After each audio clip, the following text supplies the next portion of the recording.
No vídeo de hoje, o apequenamento da instituição São Paulo Futebol Clube.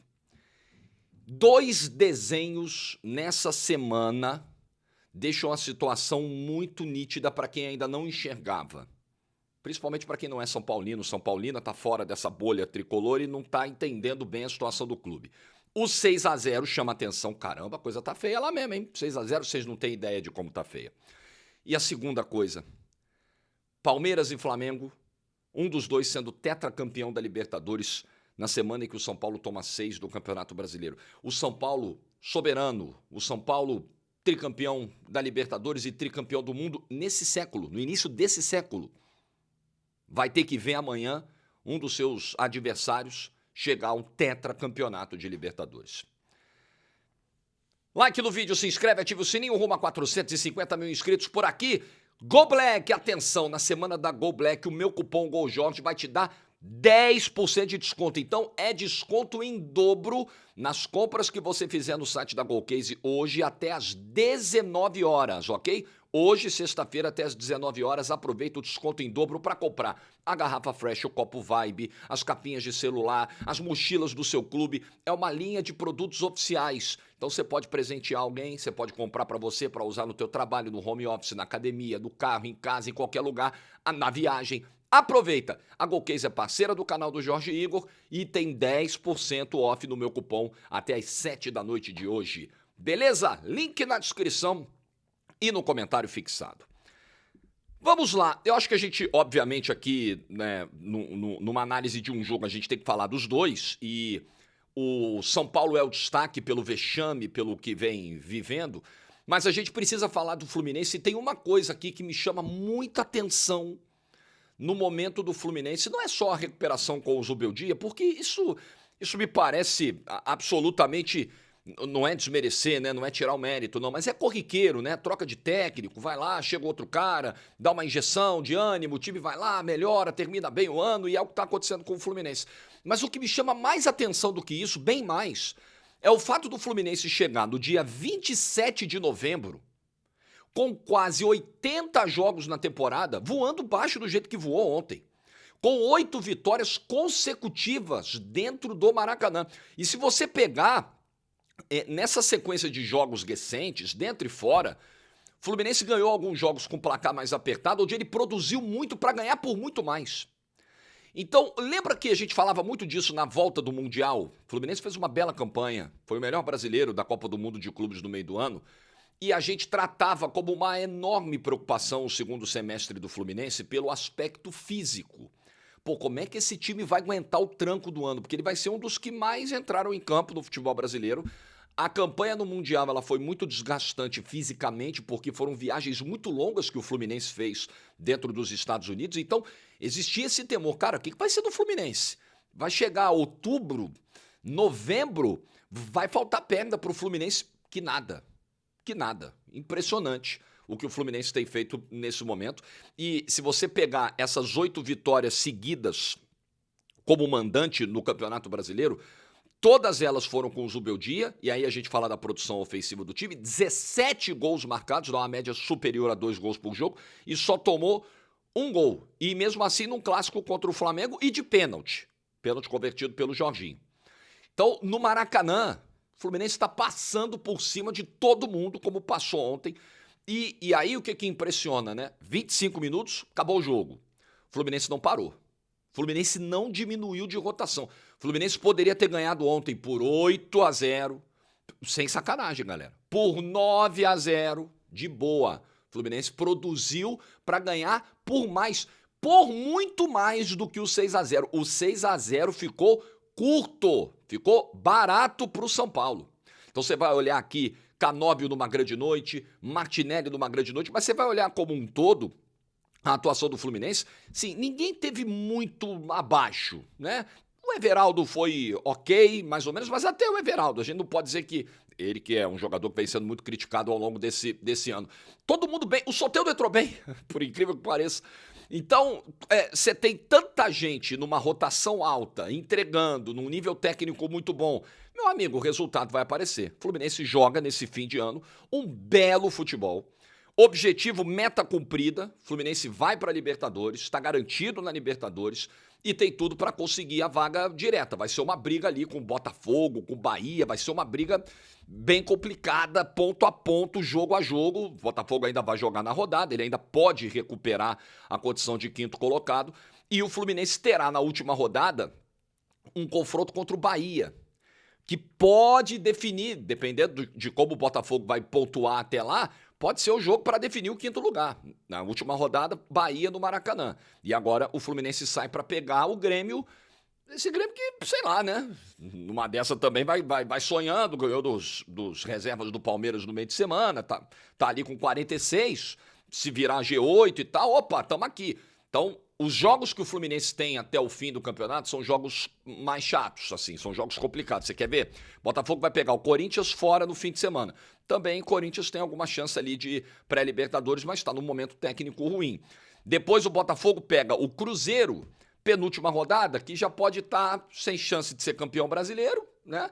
E beleza, né? Vambora e provavelmente já de olho na Copa do Brasil. E na última rodada o Botafogo recebe o Fortaleza, que pode estar jogando a vida contra o rebaixamento. Também não é uma sequência fácil, mas a do Fluminense eu acho um pouquinho mais dura. Mas o futebol que o Fluminense vem jogando nesse momento é o melhor dos três, tá? Eu acho que os três vêm bem dentro dos seus contextos, né? O Bahia vem bem, mas eu acho que o futebol que o Fluminense joga, principalmente no Maracanã, é um futebol que o credencia com muita força a, quem sabe, beliscar uma vaga direta. Ele não depende só dele. Se o Botafogo vencer as três, que o Botafogo joga domingo, ele recupera essa condição e vai direto para a Libertadores. Mas o futebol que o Fluminense vai jogando nesse momento é de encher os olhos, é de encantar, é realmente impressionante o nível de organização, o nível de intensidade do Fluminense, de eficiência do Fluminense, tudo que a gente viu ontem no Maracanã. Pô, tem que citar o Samuel Xavier, jogou muita bola também, não só o Canóbio, não só o Martinelli, enfim. Cara, fantástico o que fez o Fluminense ontem no Maracanã, de encher os olhos do seu torcedor, mantendo a pegada, 3 virou 6, torcedor aplaudiu e foi absolutamente aplaudido, merecido o que o Fluminense fez ontem dentro do Maracanã. Realmente, e aí no final ainda se dando ao luxo, porque o Fluminense também tem Copa do Brasil, galera. Tem o Vasco pela frente. No final, o Zubeldia ainda se deu ao luxo de, pô, vou descansar uma galera, vou tirar o Thiago Silva aqui no meio do segundo tempo, né? Vou segurar aqui minutagem do Ganso. São caras experientes e que vão ser muito importantes agora na semifinal da Copa do Brasil contra o Vasco. Semifinal essa que o Fluminense entra como favorito, assim, muito tranquilo, muito destacado contra esse Vasco que vem de 5 derrotas e tal. É que as coisas mudam tão rápido no futebol brasileiro que em 2 semanas pode virar de ponta cabeça de novo. Mas nesse momento, o favoritismo do Fluminense é cristalino, assim como o do Cruzeiro no outro confronto. Parabéns ao tricolor das Laranjeiras, Flusão na Liberta do ano que vem. Vamos falar da noite vergonhosa do São Paulo Futebol Clube. O 6-0, ninguém vai dizer que é bom tomar de 6. Não vou chegar aqui e vou falar, pô, que bom que tomou de 6, porque eu não gosto nem desse discurso do, é bom cair para aprender. Esse discurso também, né? Não, tem que ser rebaixado para arrumar a casa. Não precisa, eu acho que não precisa disso. Também acho que não precisa de um 6-0 para você deixar visíveis as mazelas de uma administração perdida, como a administração do São Paulo Futebol Clube hoje. Porém, convenhamos, o 6-0 ele dá luz ao problema, ele amplifica o holofote em cima do problema. Ele gera o terreno fértil para o Luiz Gustavo dar a entrevista contundente e correta que deu ontem. Isso precisa ficar registrado, antes que daqui a pouco o Luiz Gustavo seja apedrejado. Não, como assim? O jogador não pode falar dessa forma? Correta. Luiz Gustavo falou tudo que está acontecendo. É o momento de colocar cara. Porque acaba o jogo, primeiro que o presidente do São Paulo nem no estádio aparece. Já para começar o papo, o Casares nem nos jogos vai. Então já não põe a cara mesmo, né? Quando põe a cara, é para fazer evento como grande gestor esportivo, piada, né? Piada. É para dar entrevista em outubro dizendo, não, vamos ter um superávit aqui de 20 milhões de reais, não, estamos reduzindo a dívida do clube e os jogadores sem receber salário. Então já começa por aí. Já não põe a cara o presidente. Então o Luiz Gustavo está certo. Ele já não fala nos momentos críticos, já não aparece nos jogos e aí acaba o jogo. O que a reportagem vai fazer? Vai ter que entrevistar um jogador. Aí é o cara na beira do campo que acabou de tomar de 6, correndo pra caramba, desesperado, num elenco enfraquecido pelos desfalques, não tinha nem jogador pra completar o banco ontem. O São Paulo ontem foi com 21 jogadores na relação pro Maracanã. O São Paulo não tinha jogador pra completar a lista de 23 jogadores. O Crespo ontem tinha lá no elenco 5 moleques que não passam dos 20 anos. Esse é o retrato do São Paulo. E precisaria de mais meninos da base. Porque se desfez de vários jogadores na virada do ano, para fazer aquele encaixe de orçamento para entrar o Oscar. Acabou que o Oscar mal jogou no ano. E ainda para completar, vendeu jogadores da base ao longo de 2025, jogadores que poderiam contribuir nessa rotação de elenco a preço de banana. Aí, desculpa, aí o presidente vai aparecer e vai dizer, não, está tudo bem. Aí veio o seu Rui Costa, não, estamos aqui, vamos continuar. O bom trabalho, acelera, Casares, acelera, Rui Costa, o bom trabalho não pode parar. Que trabalho? Esse aí que vocês estão fazendo é o trabalho à altura da instituição, da grandeza do São Paulo? Então o Luiz Gustavo está corretíssimo e me parece que é a entrevista de alguém que vai embora, porque ele até fala, né, do meio dessa entrevista dura, eu não sei o que vai ser meu futuro, o que vai ser ano que vem e tudo mais. E acho que é uma entrevista de alguém que fala pelos demais. Quem vai ficar, se fizer um posicionamento público como esse, fica numa situação desconfortável com a diretoria, Quem vai embora, que se dane. Então acho que o Luiz Gustavo foi porta-voz de uma insatisfação também coletiva dentro do vestiário. Você acha que os jogadores do São Paulo todos não estão insatisfeitos nesse momento? Com o clube que não paga salário, com o presidente que não aparece? Quando aparece para vender a agenda positiva que não existe, é lunático. Com esse departamento médico que vive lotado, e eu vou repetir tudo que falo sobre essa questão das lesões no São Paulo. Eu não sou médico, eu não tenho acesso a laudos, prontuários, eu não sei como é a preparação física, como é a recuperação de jogadores do São Paulo, eu não sei de nada disso. O que eu sei é que a quantidade de lesões que o São Paulo tem é fora do normal. Para um clube dessa grandeza, para um clube que no início desse século, e eu estou falando de 20 anos atrás, não estou falando de 50, era referência na recuperação de jogadores. A galera voltava pro Brasil, vinha da Europa. Vou me recuperar no Refis do São Paulo. Quantas vezes a gente viu isso no início dos anos 2000? Era referência. Hoje, não para ninguém em pé no São Paulo, sem lesão. São 10, 15, 20, é todo ano. Isso não é agora. A primeira passagem, eu lembro disso muito bem. A primeira passagem do Crespo, quando ele foi campeão paulista em 2021, ele também já conviveu com o desfalque. Também foi uma passagem que teve esse tipo de problema.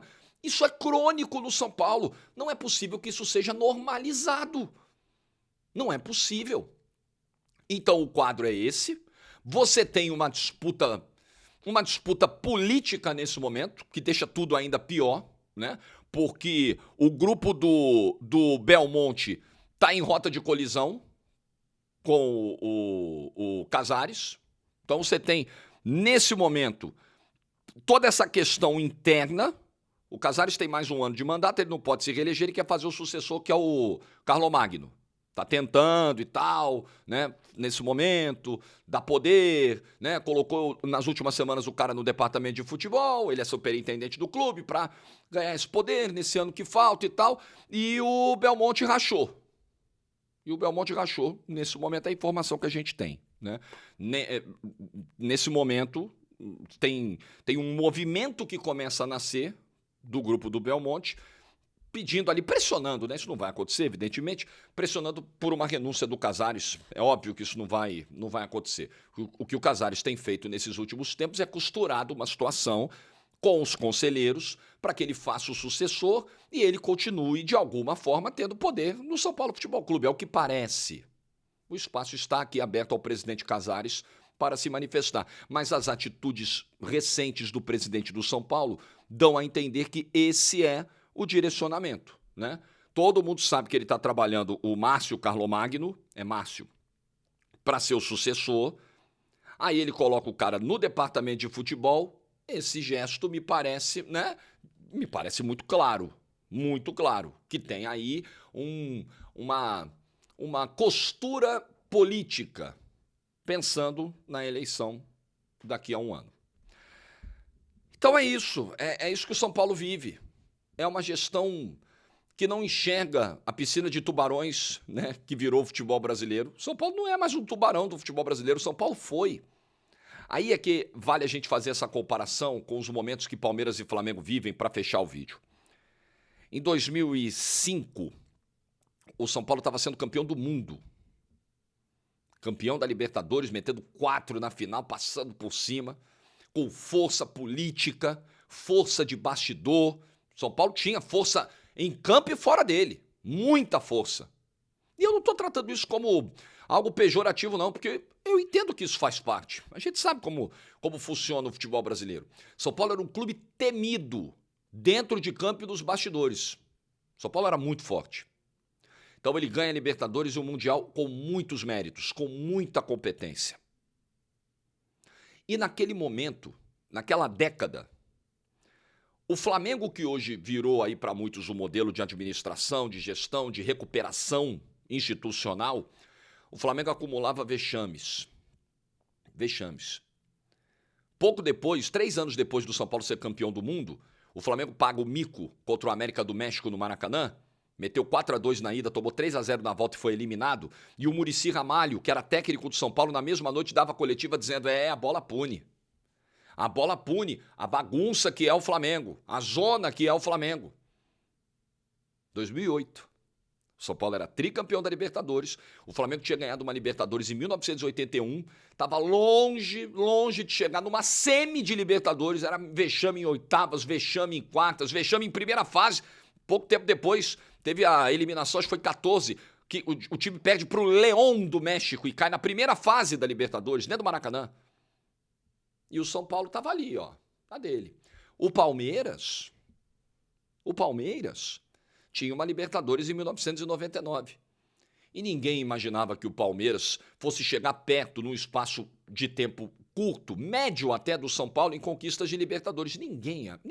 Palmeiras, esquece. Palmeiras brigando para Palmeiras, 3 anos antes do título mundial do São Paulo, o Palmeiras tinha caído para a Série B do Campeonato Brasileiro. São Paulo foi campeão em 2005 do Mundial de Clubes. O Palmeiras, em 2003, estava jogando Série B. Aí depois o São Paulo ainda ganha Brasileiro 2006, 2007, 2008, passa por cima. Aí o que aconteceu, rapaz? O Palmeiras, esse Palmeiras, que brigava contra rebaixamento, enquanto o São Paulo reinava soberanamente, esse Palmeiras, que tinha só uma Libertadores, chegou à final da Libertadores em 2020, ganhou. Chegou à final da Libertadores em 2021, ganhou. Chegou à semifinal da Libertadores em 2023, chegou à final da Libertadores em 2025 e pode se tornar o primeiro tetracampeão. Se você imagina, volta no passado. Se algum comentarista dissesse em 2005, assim que terminou o Mundial de Clubes, São Paulo campeão do mundo, gol do Mineiro, Rogério Ceni fazendo milagres contra o Liverpool, histórico. Beleza, daqui a 20 anos, ao invés do São Paulo ter mais 5 Libertadores, ganhar mais umas 2, ele não vai ganhar nunca mais. Nunca mais. O Palmeiras vai ganhar 2, podendo ganhar a terceira agora em 25. O Flamengo vai ganhar 2. O Flamengo vai chegar a 3 finais de Libertadores. 3. O Flamengo chegou em 19, chegou em 21 e chegou em 22. Ganhou 19 e ganhou 22. Chega a 4ª agora das últimas 7 edições. E também vai poder ser tetracampeão. E o São Paulo, ó, vai estagnar. A galera ia dar risada, vai, para, pô, vocês estão loucos, tem que fazer muita coisa errada para chegar lá. Pois é, o São Paulo fez. A começar pela manobra estatutária do Juvenal Juvencio para buscar um terceiro mandato, ali começa tudo, toda a ruína política do São Paulo. A gente lembra de declarações, o Aidar falando do apequenamento do Palmeiras. É que a presidente do Palmeiras hoje não vai fazer isso, mas ela poderia tranquilamente, ela estaria correta, não seria elegante, mas estaria correta em falar. Que coisa, né? Como o mundo dá voltas. Olha o apequenamento do São Paulo e onde nós estamos. Então é muito duro esse momento para o São Paulino, ele é muito cruel, ele vai ter o sabor amanhã de ver o primeiro brasileiro tetracampeão da Libertadores da América não sendo ele São Paulo. E tinha tudo para ser, porque o São Paulo era o clube mais pronto para isso. O São Paulo era o clube mais preparado para ser tetracampeão brasileiro da Libertadores. O São Paulo tinha a cara da competição, tinha a alma da competição e tinha força suficiente em campo e fora dele para ser pentacampeão da Libertadores. E o que o São Paulo vive hoje é uma preocupação contra rebaixamento. O São Paulo que nunca caiu. Por isso que eu disse no início do vídeo que as consequências do apequenamento elas podem ser ainda piores. Sim, podem. Eu acho de verdade. De verdade. Porque qual é o quadro pro ano que vem? Não tem dinheiro. Vocês percebem que eu nem falei do jogo, né? Vocês percebem que eu nem falei da atuação do São Paulo, porque não tem o que falar. Não tem o que falar. O São Paulo não tem grana para 2026. Não tem grana nem para mandar uma galera embora, que tem que pagar a rescisão. Vai fazer como? Nem para contratar. Não tem dinheiro. Não tem dinheiro. 2026, irmão. A briga do São Paulo é para permanecer. O São Paulo já... hoje, em 28 de novembro de 2025, se preocupa em fazer 45 pontos no Campeonato Brasileiro de 2026. Essa é a dura realidade. E será um ano eleitoral onde eu espero que o presidente Casares, que o grupo de oposição, que os grupos políticos do São Paulo pensem no clube e não na eleição. Pensem em resolver os problemas do futebol do São Paulo e não apenas na eleição do fim do ano. Se o Casares vai fazer o sucessor, se o Carlos Magno vai ganhar a eleição, se não vai, espero muito. Porque o São Paulo entra preocupado em fazer 45. A realidade do São Paulo é essa, dura, e infelizmente duríssima para o ano que vem. É de deixar apavorado o torcedor do São Paulo. É uma pena. Eu tenho muita simpatia pelo São Paulo, gosto de verdade do São Paulo, me sinto... tá caindo tudo aqui. Já disse isso algumas vezes aqui, eu me sinto muito bem quando vou ao Morumbi. É um dos lugares onde eu sou mais bem tratado, mais bem acolhido, eu gosto de verdade do São Paulo, tenho uma simpatia real pelo São Paulo. E eu fico muito triste de ver um clube desse tamanho, com tudo que representa, com a multidão de torcedores do São Paulo. Flamengo e Corinthians são as maiores torcidas do Brasil e tal, tem massas enormes e logo depois vem o São Paulo, galera. Nós estamos falando da terceira maior torcida desse país. Eu viajo bastante o Brasil, você sabe, eu vou ao Nordeste, e eu vejo o São Paulino em tudo que é lugar, mesmo nesse momento em que o Palmeiras está ganhando um monte de coisa, o Flamengo está ganhando um monte de coisa. O São Paulo não perdeu a sua força popular, o seu tamanho de marca. Mas, infelizmente, o tamanho esportivo o São Paulo perdeu. O São Paulo hoje não é temido. São Paulo hoje a galera, São Paulo. Você chegava, qualquer lugar do país, qualquer lugar da América do Sul, você chegava em Quito e perguntava pros caras, e aí o time brasileiro que você tem medo? São Paulo. Hoje ninguém responde isso. Porque várias gestões foram apequenando o São Paulo Futebol Clube até o ponto que ele chegou. É muito triste, mas o São Paulo de hoje não tem a mínima condição de brigar com as principais forças do futebol brasileiro. A mínima condição. O São Paulo tem que se preocupar em fazer 45 pontos. Isso é muito pouco. Isso é apequenar uma instituição tricampeã do mundo. É o que eu penso. O que você pensa? Deixa a sua opinião nos comentários. Like no vídeo se você ficou até o final. Juízo e tchau.